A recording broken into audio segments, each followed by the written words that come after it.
Le vent traversait la propriété des Kilcher comme un avertissement lent et délibéré, emportant avec lui l'odeur âpre de la neige, des aiguilles et d'épicéas écrasés et quelque chose de légèrement troublé, comme si la terre elle-même avait été perturbée.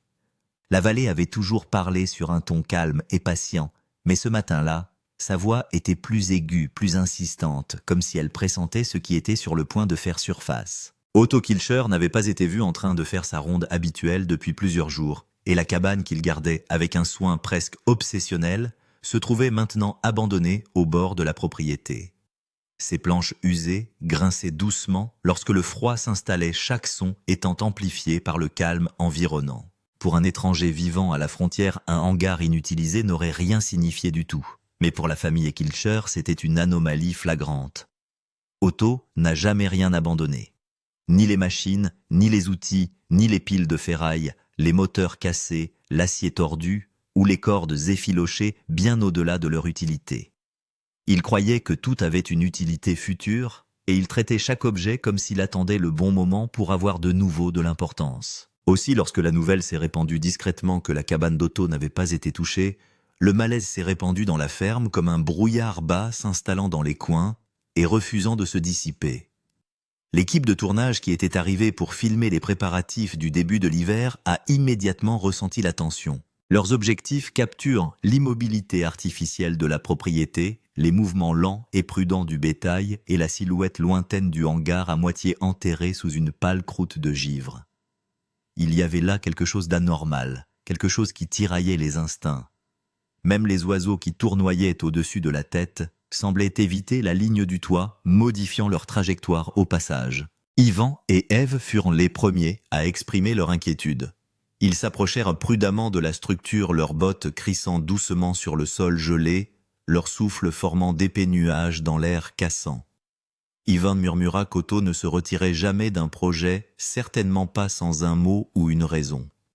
Ève acquiesça ses yeux, s'attardant sur la porte verrouillée, notant les taches de rouille, rampant sur les zones qu'Otto gardait habituellement méticuleusement propres. L'équipe de tournage suivait à une distance respectueuse, capturant chaque pas prudent, chaque scintillement d'inquiétude traversant leur visage. À l'intérieur de la maison principale, Charlotte marchait lentement près de la fenêtre, les mains jointes, observant la scène. Elle avait déjà vu Otto se replier sur lui-même, surtout lorsqu'il était accablé par des pensées qu'il ne souhaitait pas partager. Mais abandonner tout un hangar, c'était autre chose. Elle dit tranquillement au producteur que quelque chose en Otto avait changé au cours de la semaine écoulée. Il était devenu distant, renfermé, presque hanté, se déplaçant dans la maison comme si une partie de lui était ailleurs. Personne ne savait pourquoi. Au moment où Yvonne saisit la poignée, le bruit des pneus crissant sur la neige rompt le silence. Un véhicule des gardes forestiers s'engage dans l'allée, son arrivée étant si parfaitement synchronisée qu'elle semble presque programmée par la vallée elle-même. 2 gardes forestiers en sortent l'expression sérieuse, mais pas hostile. Ils saluent la famille et expliquent qu'une série de rapports inhabituels ont fait surface dans la région. Des habitants ont affirmé avoir entendu des bruits étranges résonner dans le bas de la vallée tard dans la nuit. D'autres ont parlé de lumières inexpliquées apparaissant près de la propriété des Kilcher. Rien de concret, rien de réalisable, mais suffisamment inhabituel pour mériter une visite. À la mention des lumières, Charlotte se raidit. Elle échangea un regard avec Yvonne, tous deux se souvenant des nuits où Otto s'était réveillé brusquement marmonnant qu'il avait besoin d'air, se glissant dehors sans explication. Il revenait quelques minutes plus tard, pâle, secoué, ne voulant pas dire ce qu'il avait vu ou entendu. Les gardes forestiers s'enquièrent d'Otto, et la famille explique qu'il se repose, mais qu'il est visiblement perturbé. L'un des gardes forestiers jette un coup d'œil vers la cabane abandonnée et demande s'ils peuvent y jeter un coup d'œil. Yvan hésite, son regard se porte sur Charlotte. Elle acquiesce lentement. Si des réponses existent, elles se trouvent probablement derrière cette porte. Les rangers s'approchèrent de la cabane avec des gestes calmes et exercés. Ils examinèrent la serrure et remarquèrent que bien que fermée, elle n'était pas correctement sécurisée. Le loquet métallique pendait légèrement de travers, comme s'il avait été forcé en place à la hâte. Ivan s'écarta tandis que le ranger ouvrait la porte. Les charnières gémirent en signe de protestation, libérant une bouffée d'air vicié et froid, teinté de quelque chose de métallique et d'inconnu. À l'intérieur, le hangar est sombre, Des grains de poussière dérivent à travers de minces filets de lumière qui se glissent dans les interstices des murs. Des outils sont éparpillés sur le sol, non pas rangés avec la précision habituelle d'Otto, mais jetés de côté dans un désordre qui semble profondément troublant. Des étagères qui contenaient autrefois des pièces soigneusement triées sont maintenant à moitié vides. Quelque chose a perturbé l'espace, quelque chose de récent et d'intentionnel. L'équipe de tournage est entrée lentement, documentant chaque détail avec une révérence tranquille et un malaise croissant. Le hangar ressemblait à un fragment de temps scellé figé dans les séquelles d'un événement que personne ne comprenait encore. Dans le coin le plus éloigné se trouvait un grand coffre en bois qu'Otto avait construit des années auparavant à partir de bois récupéré. Il était renforcé lourd, clairement conçu pour la protection plutôt que pour le stockage. Les Rangers s'en approchèrent avec précaution. De profondes égratignures couraient sur ses côtés, creusant le bois comme si quelque chose l'avait griffé ou gratté avec force. Le souffle d'Ivan se bloqua dans sa gorge. Otto ne laissait jamais les animaux s'approcher de ces matériaux et aucun outil de la ferme ne pouvait laisser des marques de cette forme. Le garde forestier en chef s'accroupit et teste le couvercle. Il est légèrement entrouvert, mais quelque chose à l'intérieur semble l'alourdir. Il demande plus de lumière. L'équipe ajuste ses lampes, éclairant le grain du bois et les coutures sombres le long du bord du couvercle. Charlotte arrive alors attirée par le silence pesant qui s'est abattu sur le hangar. Sa voix tremble lorsqu'elle demande si Otto a parlé de construire ou d'entreposer quelque chose de nouveau. Ivan secoue la tête. Rien à l'intérieur ne correspondait à la vie d'Otto, qui avait l'impression que le hangar était devenu un monde à part pendant les jours où il s'éloignait de sa famille. Le garde forestier soulève lentement le couvercle. Un léger bruit sourd résonne à l'intérieur. L'équipe se penche les caméras fixes pour capturer le moment exact où le contenu apparaît. Tout le monde devient silencieux. À l'intérieur du coffre se trouvait une masse enchevêtrée de composants mécaniques fusionnés avec des matériaux organiques d'une manière qui défie toute explication. Les pièces métalliques semblaient tordues, presque fondues, comme si elles avaient été exposées à une chaleur extrême, alors que le coffre en bois ne portait aucune trace de dommages causés par le feu. Des fils ressemblant à du tendon ou à du tissu conjonctif reliaient certains fragments entre eux, formant des formes qui rappelaient de manière troublante des structures squelettiques. Les gardes forestiers sont incrédules. La respiration de l'équipe devient saccadée au fur et à mesure qu'ils notent chaque détail troublant. Charlotte se couvre la bouche, les yeux écarquillés par la peur et le chagrin. Yvonne murmure qu'Otto a dû trouver quelque chose qu'il ne peut pas comprendre, quelque chose que la vallée elle-même a placé sur son chemin. L'un d'eux y plongea la main avec précaution et en retira une seule pièce qui, à la lumière de la lanterne, révéla des marques qui ne semblaient ni humaines ni naturelles. Yvonne s'approcha, ne reconnaissant aucune forme ni aucun matériau. Lorsque le garde forestier la retourna, un petit mécanisme s'enclencha, libérant une faible impulsion lumineuse. Un silence s'installa dans le hangar. Personne ne bougea. La lueur s'estompa, mais l'air était chargé épais de tension. Quoi qu'Otto ait découvert, il avait essayé de le contenir, de l'étudier, peut-être même d'en protéger sa famille. Le garde forestier rompt enfin le silence, la voix basse et prudente, et pose la question à laquelle personne ne veut répondre. Où est Otto maintenant ? Charlotte répondit d'une voix tremblante qu'il était à l'intérieur de la maison, en train de se reposer, mais visiblement accablé par quelque chose qu'il refusait de formuler. Le garde forestier principal acquiesça et referma le coffre avec une attention délibérée. Il dit à la famille que ce qu'ils avaient trouvé nécessiterait un examen immédiat par des spécialistes et qu'il fallait sécuriser l'abri de jardin. Yvan sentit un frisson remonter le long de sa colonne vertébrale.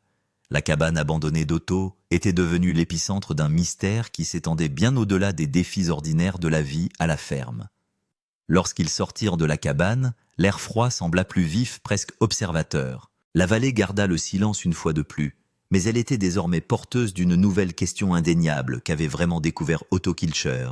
Et pourquoi avait-il essayé si désespérément de le garder caché ? Les Rangers découvrent la deuxième clue. Le hangar resta enveloppé de silence, longtemps après que le coffre eût été refermé, comme si le mystère qu'il contenait avait vidé l'air de sa chaleur et de sa certitude. Dehors, le froid resserrait son emprise autour de la ferme. Les arbres se dressent sous un ciel gris, et la terre elle-même semble se pencher vers l'intérieur à l'écoute, Ivan, Charlotte, Yves et les gardes forestiers s'éloignent de la porte en un sombre cortège. L'équipe de tournage suit attentive à ne pas troubler ce calme fragile. Tous les visages affichent la même expression, un choc mêlé à un besoin urgent de réponse. Charlotte jette un coup d'œil vers la maison où repose Otto, ses yeux reflétant à la fois l'inquiétude et la détermination. Elle murmure que ce qu'il a trouvé dans la vallée l'a changé. Elle pouvait le voir à la façon dont il évitait le hangar, aux nuits sans sommeil, au silence soudain qui s'abattait sur lui chaque fois que quelqu'un lui demandait ce qui le préoccupait. Les gardes forestiers échangèrent un regard, chacun reconnaissant les signes d'un homme accablé par une découverte trop grande pour qu'il puisse l'affronter seul. Le garde forestier en chef s'écarta et envoya un message radio pour obtenir un soutien supplémentaire. Sa voix restait calme, mais une tension sous son ton laissait entrevoir l'ampleur de ce qu'ils avaient découvert. Une autre équipe arriverait dans l'heure. D'ici là, le hangar devait rester intact, à l'abri des éléments et des regards indiscrets. Yvonne ferma doucement la porte, sentant le bois froid se presser contre sa paume. Il murmura qu'Otto devait craindre quelque chose à propos de ce qu'il avait trouvé quelque chose d'assez puissant pour qu'il évite complètement le hangar. La neige commença à tomber en flocons lents et délibérés, dérivant dans la cour comme des cendres éparpillées. L'équipe a filmé l'instant capturant le calme inquiétant qui s'est installé sur la propriété. Charlotte a resserré son manteau autour d'elle, murmurant que la vallée avait changé depuis l'orage du début de la semaine.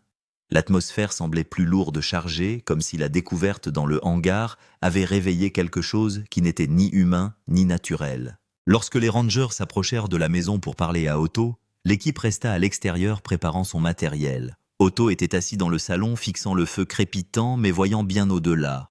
Son expression portait le poids des nuits sans sommeil et des secrets restés trop longtemps inexprimés. Trop longtemps inexprimés.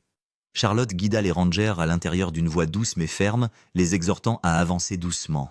Otto leva le regard lorsqu'ils entrèrent, et pendant un instant, les années de résilience de la frontière se mirent à scintiller dans ses yeux. Mais sous cette force se cachait la peur, l'épuisement et l'ombre de quelque chose de plus profond.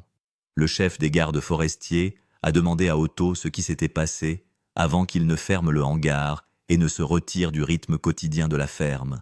Otto a hésité, ses doigts se resserrant contre l'accoudoir. Il parla avec une lenteur délibérée, expliquant qu'il avait fait une excursion solitaire dans la basse vallée plusieurs jours auparavant. Il était en train de repérer les signes de dégâts causés par la tempête et de vérifier les itinéraires du bétail lorsqu'il entendit quelque chose d'inhabituel. Un faible bourdonnement s'élevait d'un ravin qu'il n'avait jamais exploré auparavant. Il a d'abord cru qu'il s'agissait du vent s'engouffrant dans les rochers, mais le son avait une cadence étrange, presque rythmique.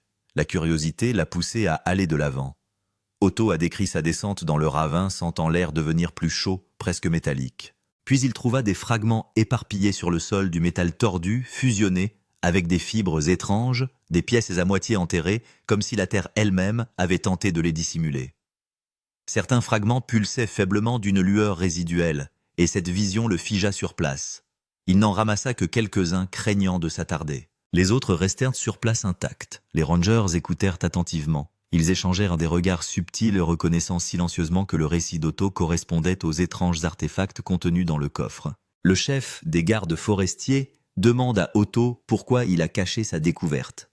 Otto baisse le regard. Le feu vacille sur les traits de fatigue gravés sur son visage. Il a admis qu'il craignait que personne ne le croie. Il craignait les implications, les questions, l'intrusion qui pourrait s'ensuivre. Il craignait de mettre au monde quelque chose qui aurait dû rester enfoui. Charlotte a posé une main sur l'épaule d'Otto, l'incitant à continuer. Otto a avoué que dès qu'il a apporté les fragments dans le hangar, il s'est senti observé. La vallée a semblé se déplacer autour de lui. Des lumières scintillent à l'horizon, des bruits étranges résonnent dans la nuit sur la propriété. Il ne peut se défaire du sentiment que cette découverte n'est pas seulement inhabituelle, mais dangereuse. Que quelque chose l'avait suivi depuis le ravin. Les rangers absorbaient à chaque mot leurs expressions devenant de plus en plus sérieuses. Ils demandèrent à Otto de préciser l'emplacement exact du ravin. Otto décrit à contre-cœur le chemin tout en les mettant en garde contre l'instabilité du terrain. Le garde forestier en chef sort et transmet l'information à l'équipe de renfort en route. Le deuxième indice est apparu le site d'où proviennent les fragments. La neige s'épaissit, voilant la vallée d'un silence doux mais inquiétant. L'équipe recueille des images des flocons qui tombent du hangar désert et de la sombre ferme.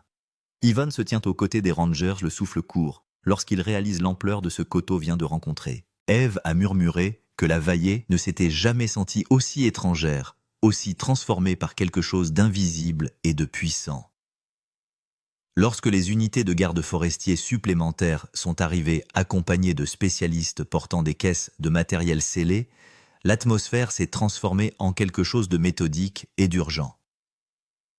Ils ont parlé brièvement avec Charlotte et Ivan avant de s'approcher de la cabane. Ils ont sécurisé le périmètre marquant la zone comme restreinte jusqu'à ce qu'ils comprennent à quoi ils avaient affaire. Le coffre serait transporté à leur laboratoire le lendemain une fois que la tempête se serait suffisamment calmée pour permettre un déplacement en toute sécurité.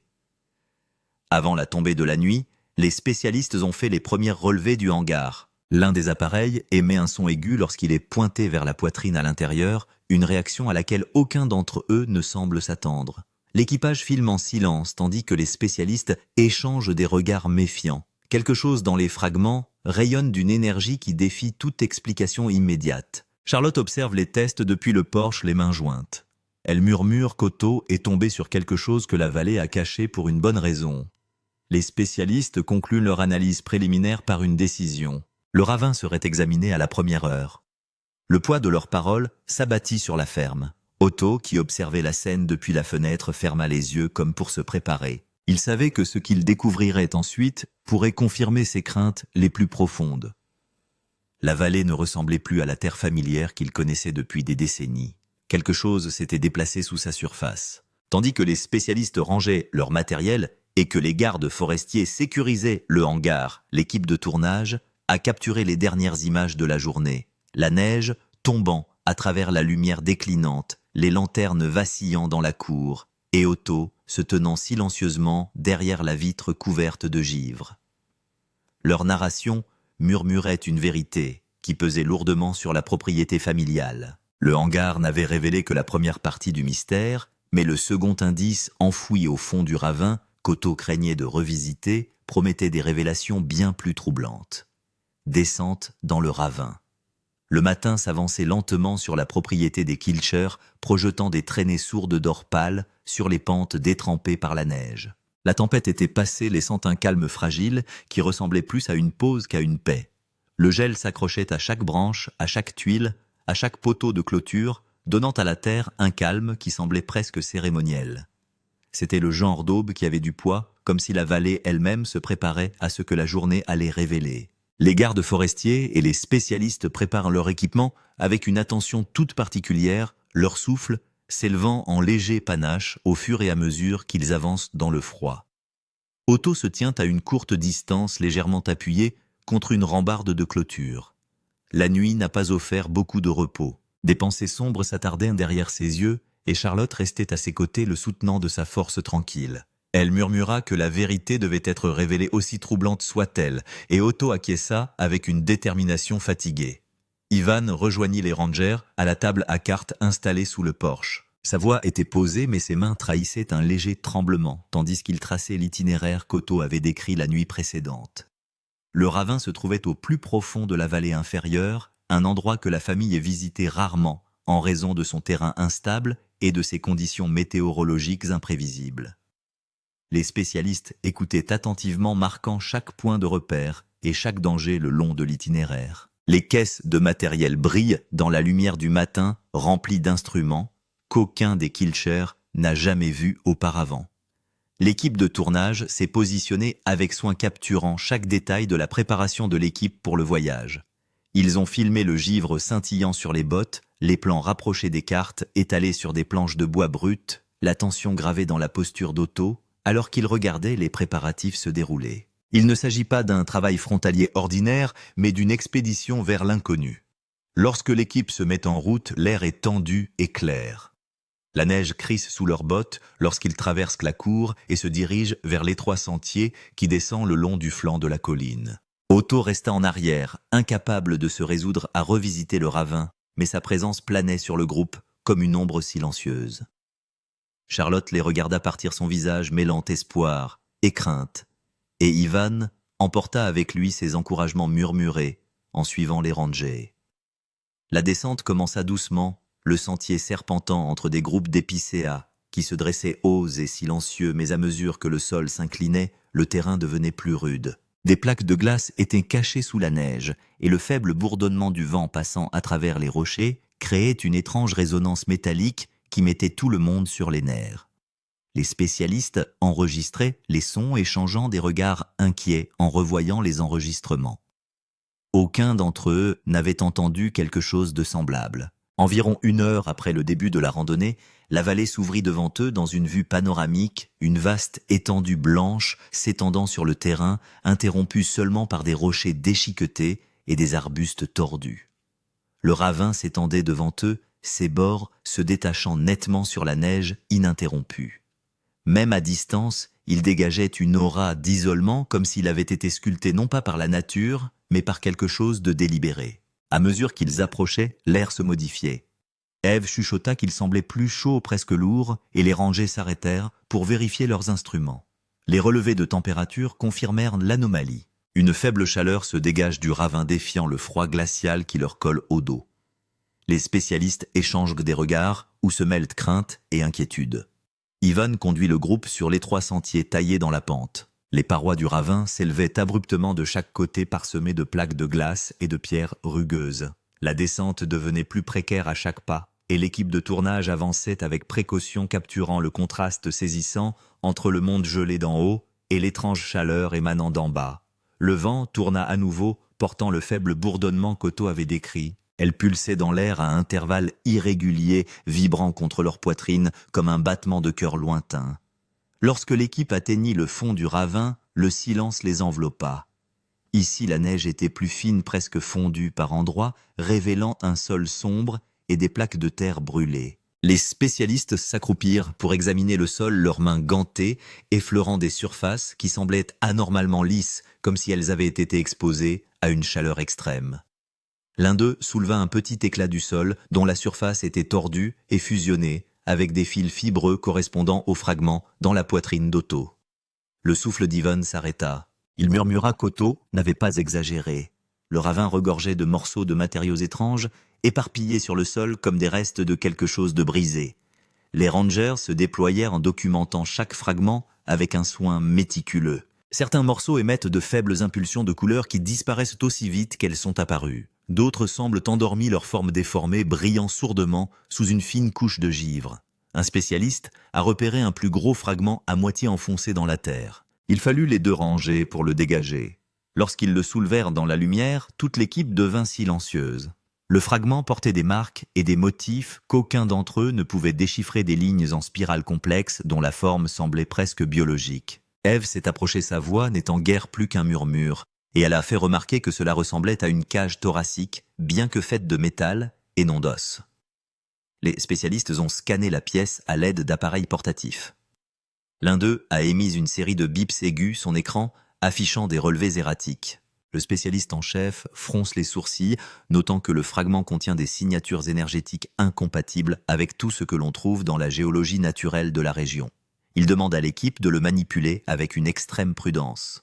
Le ravin, conclut-il, n'est pas simplement un site de débris de tempête, mais un endroit affecté par un événement que l'on ne peut pas encore expliquer. Au fur et à mesure qu'il s'enfonçait, le bourdonnement s'amplifiait. Il se répercutait sur les parois du ravin et résonnait jusque dans leurs os. L'équipe de tournage a capté chaque instant des expressions changeantes de confusion et d'émerveillement à la récupération délicate de chaque fragment. Les rangers forment un périmètre, leurs yeux scrutant les ombres à la recherche de signes de mouvement. Même la faune semble éviter le ravin. Aucune empreinte ne marque la neige, aucun oiseau ne tourne au-dessus de la tête. Le silence ne semblait pas naturel. Ivan s'accroupit près d'un groupe de petits morceaux, ses doigts gantés, effleurant un tesson qui émettait une faible chaleur. Il murmura qu'Otto avait dû sentir tout cela, qu'il avait dû sentir l'étrangeté s'installer autour de lui lorsqu'il avait trébuché dans le ravin pour la première fois. Cette pensée tordit quelque chose en lui.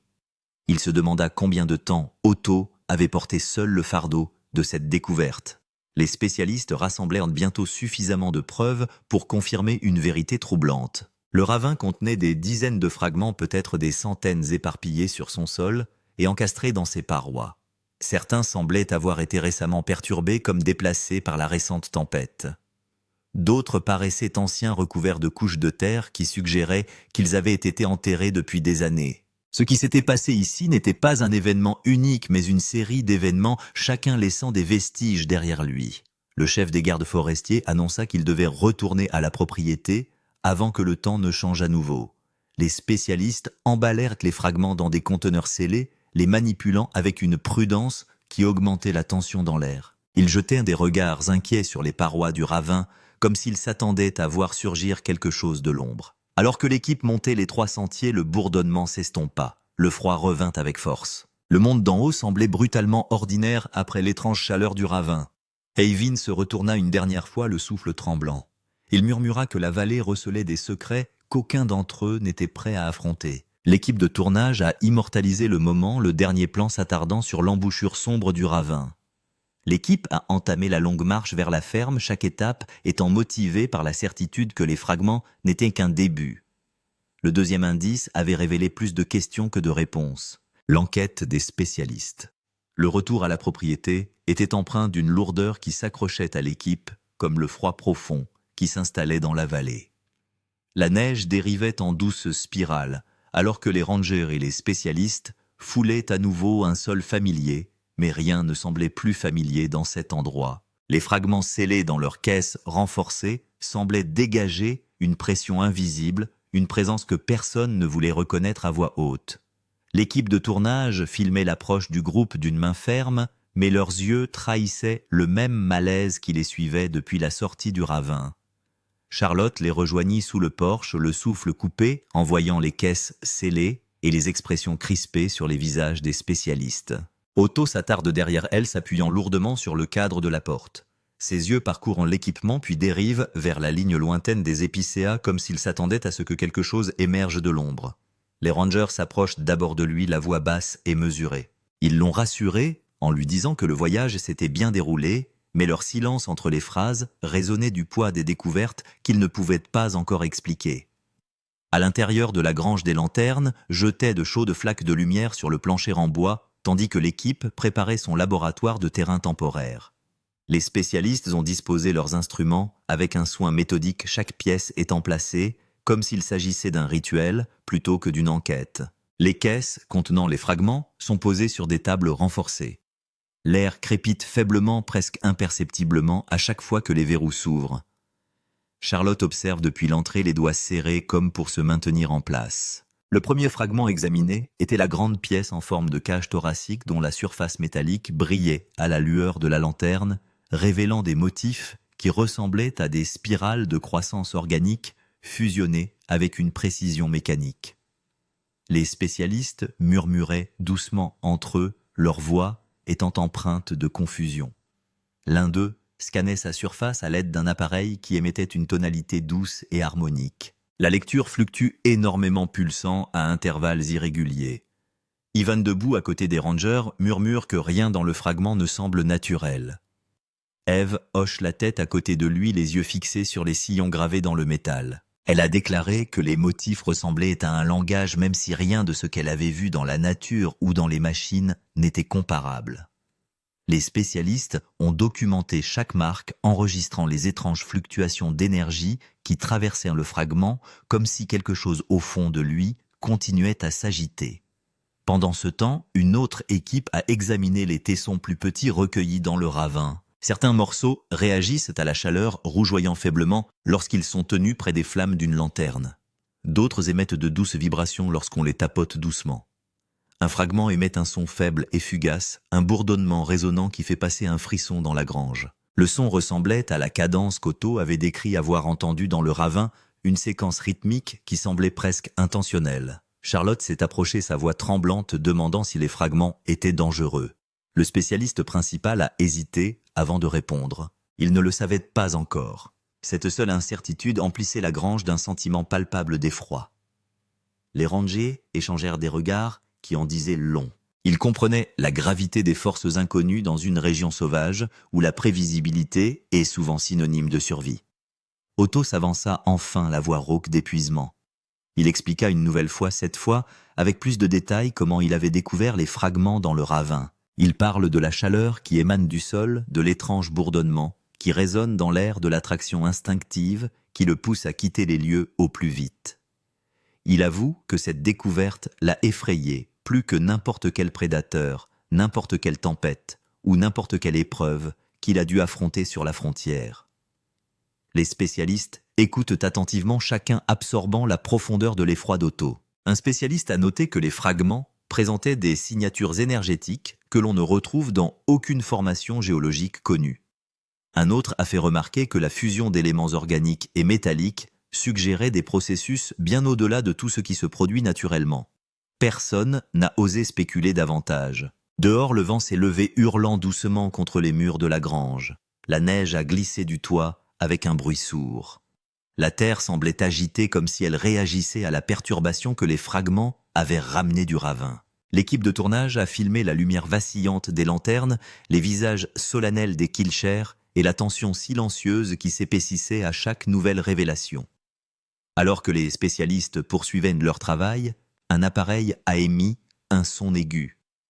Son écran s'est illuminé de couleurs vives lorsqu'il a détecté une poussée d'énergie provenant de l'un des plus petits tessons. L'éclat vibre visiblement s'entrechoquant contre le plateau métallique.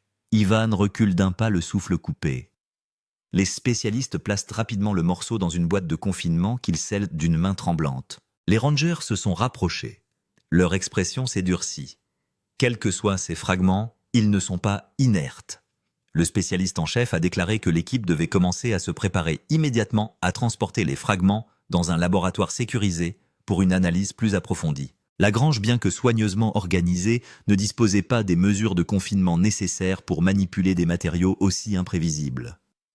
Charlotte murmura que la vallée avait caché ces fragments pour une bonne raison. Eve posa une main sur son épaule, acquiesçant doucement. Yvonne regarda vers le hangar, l'endroit où Otto avait ramené les fragments pour la première fois, et sentit un faible frisson lui parcourir l'échine. La vallée avait toujours eu ses mystères, mais jamais rien de cette ampleur, jamais rien qui altère l'atmosphère de la Terre elle-même. Les spécialistes remballèrent leurs instruments avec des gestes rapides et précis. Ils enfermèrent chaque fragment dans sa propre boîte de confinement isolée en les étiquetant soigneusement. Même l'air de la grange semblait s'apaiser lorsque les fragments étaient scellés, comme si l'énergie qui s'était agitée en eux s'était momentanément calmée. Otto observa le processus avec un soulagement lassant. Il murmura qu'il espérait que le retrait des fragments de la propriété rétablirait un certain équilibre dans la vallée. Alors que l'équipe se préparait au départ, les rangers exposèrent de leurs plans pour les jours à venir. Ils escorteraient les fragments jusqu'au centre de recherche le plus proche capable de manipuler des matériaux inconnus. Une autre équipe retournera dans le ravin pour une analyse plus approfondie, mais pas avant que le temps ne s'éclaircisse davantage. Les spécialistes ont insisté sur le fait que le ravin devait être surveillé en permanence.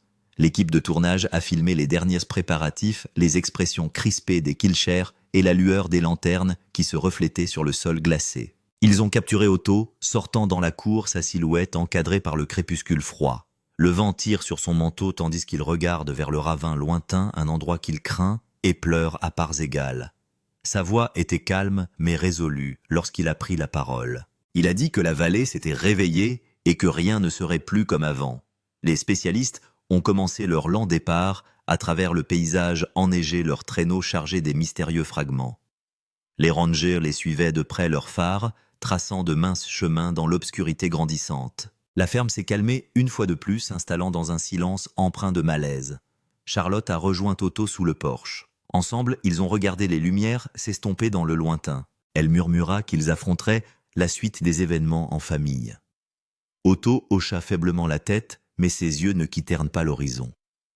La vallée renfermait des secrets encore enfouis sous la neige et l'ombre, et ce qui attendait dans le ravin commençait à peine à se révéler. Que s'est-il passé après la révélation? La nuit s'est installée sur la ferme des Kilcher avec une tension inhabituelle, comme si la terre elle-même était immobile.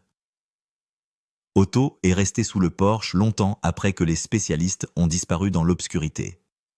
Le vent ne portait que de faibles traces de son mets. Charlotte a senti le poids qui pesait sur lui et est restée près de lui, sa présence étant constante. À l'intérieur, l'équipe revoit ces images en sourdine. Ils ont filmé des tempêtes, des prédateurs et des épreuves, mais rien de ce qu'ils ont filmé n'est comparable à ce mystère. Les fragments de ravin, l'étrange chaleur, le bourdonnement rythmique et le récit bouleversé d'Otto les ont entraînés dans une histoire que la Terre a gardée pendant des années. À l'aube, les gardes forestiers sont revenus avec de nouvelles instructions. Les lectures inhabituelles des fragments exigeaient des recherches plus approfondies, et d'autres spécialistes étaient déjà en route. Le ravin serait scellé jusqu'à ce que des recherches plus approfondies puissent déterminer les forces qui l'ont façonné, en réalisant que la vallée qu'il connaissait si bien s'était déplacée vers un territoire inconnu. Charlotte demande aux experts à quoi ils pensent. Le garde forestier admet qu'ils n'ont pas encore de réponse. Les fragments défient toute explication naturelle, les motifs sur le métal, la chaleur résiduelle et le bourdonnement pulsé suggèrent tous quelque chose qui va au-delà des phénomènes géologiques, jusqu'à ce qu'on en sache plus la prudence est de mise. Otto sort pour éclaircir ses pensées, le regard tourné vers les montagnes. Se voir interdire l'accès au ravin, c'est comme perdre l'accès à une partie de sa propre vie, mais il en comprend la nécessité. Yvan le rejoint, le rassurant sur le fait qu'il n'a plus à supporter seul le poids de la découverte. Lorsque les spécialistes arrivent, leur équipement éclaire le paysage enneigé de faibles couleurs pulsées. Ils scrutent le hangar Lagrange et la propriété environnante, recueillant des mesures qu'Otto n'arrive pas à interpréter. Une spécialiste l'a interrogé en privé. Il a décrit la chaleur du ravin, la vibration sous sa main et la peur instinctive qui l'a poussé à partir. Elle lui a dit que son instinct l'avait peut-être protégé des émissions d'énergie instable. Plus tard dans l'après-midi, alors que les spécialistes se préparent à partir avec les fragments, le sol tremble. La neige se déplace, les lanternes clignotent et un bourdonnement familier résonne dans l'air. Otto se fige lorsque le son résonne dans la vallée. Puis tout aussi soudainement, tout se tait. Les spécialistes échangent des regards méfiants. Quelque chose a changé dans le ravin. Le soir venu, Otto retourna sous le porche, regardant les dernières lueurs s'estomper sur la neige. Charlotte s'avança à ses côtés. Quelles que soient les forces qui s'étaient réveillées sous leur terre, ils allaient les affronter ensemble. Si cette histoire a captivé votre imagination, abonnez-vous pour d'autres mystères de la frontière et d'autres plongées dans les secrets inavoués de l'Alaska. Partagez le documentaire, participez à la discussion et aidez-nous à découvrir ce qui se cache encore sous la neige. La vallée parle, et ensemble nous pouvons suivre la piste de la vérité.